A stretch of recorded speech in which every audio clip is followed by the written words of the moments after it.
It is Ray Skywalker Sunday mid-morning. Welcome to Meditate Like a Jedi. An individual on Reddit asked whether or not meditation could cure chronic anxiety.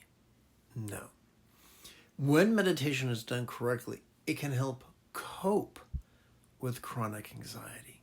But chronic anxiety is usually due to A, trauma, which changes the central nervous system, B, a physical challenge, C, a combination of both. So we do not meditate to change our bodies or our central nervous systems or our past. But we do meditate so that we can cope with the slings and arrows of outrageous fortune, so that we can experience the difference between being controlled, having our choices and our utterances and our deeds controlled by anxiety, versus feeling the anxiety but enjoying liberation from its tyranny. This is why it is incredibly important not to actively concentrate.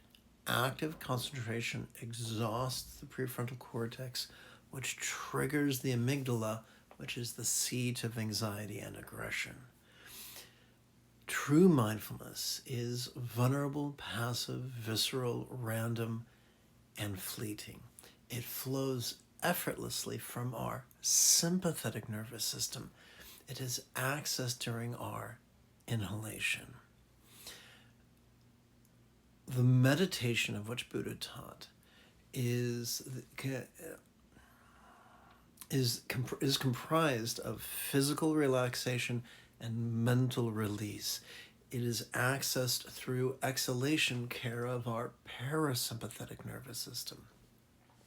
Let's take a closer look at this. During inhalation, we can notice all manner of things, including physical sensations and emotional sensations, as well as observe the world around us, as well as imagine certain possibilities coming from that which we have observed.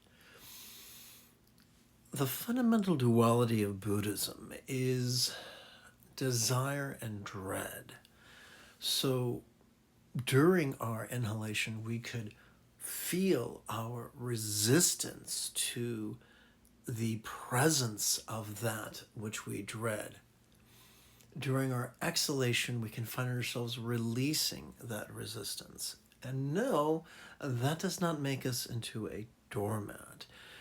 The consistent practice of mindfulness and meditation causes our choices, utterances, and deeds to flow with the effortless effort of love's centered spontaneity, not scattered spontaneity, not contrivance, but centered spontaneity.